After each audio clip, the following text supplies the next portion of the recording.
World Cups generate some of football's most iconic imagery. Think Pelé being carried aloft in 1958 or Bobby Moore holding up the trophy in 66. Think Tardelli in 82 or Gaza in 90. Shabala in South Africa or James in Brazil. Or Diana Ross in 1994. The 94 World Cup was the first held outside of Europe and South America. The contemporary growth of soccer in the USA can be traced back to the summer in which they held the tournament on their shores. It got off to an inauspicious start.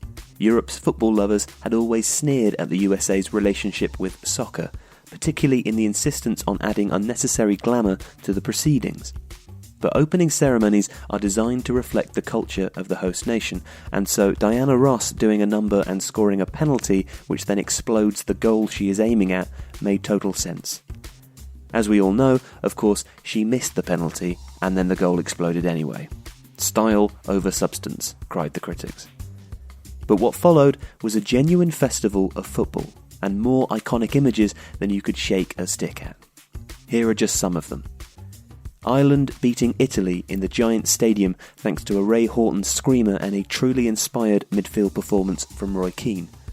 Diego Maradona's deranged celebration of his goal against Greece, screaming into the camera with the fury of 1,000 suns in his eyes, and his subsequent failed drugs test a few days later.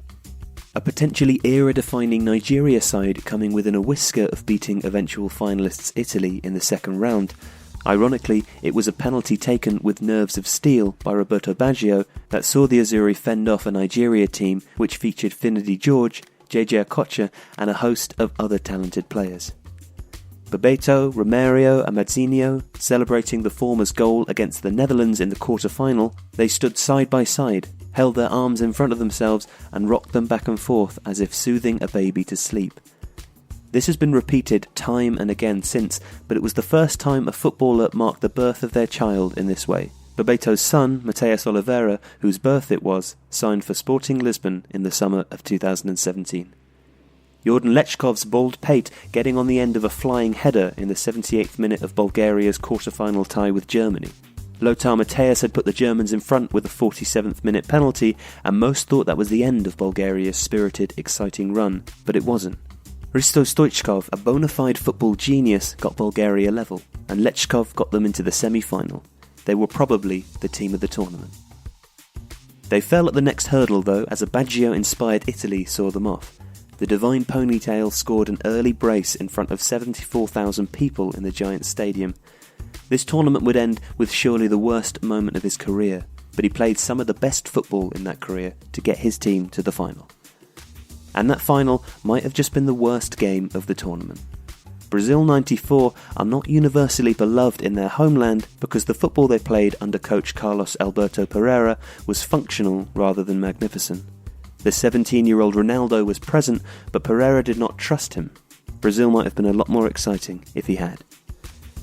As it was, a cruel twist of fate meant that the World Cup was won when Baggio stepped up to take a crucial penalty in the shootout, which followed a long 0-0 draw. With the sun beating down on him, he swallowed, took a long stuttering run-up, then in trying to lift the ball over the keeper with the inside of his boot, instead got his angles wrong and it blazed over. A World Cup which had begun with the iconic image of a missed penalty ended exactly the same way. Brazil were champions and America had begun to catch the football bug all over again.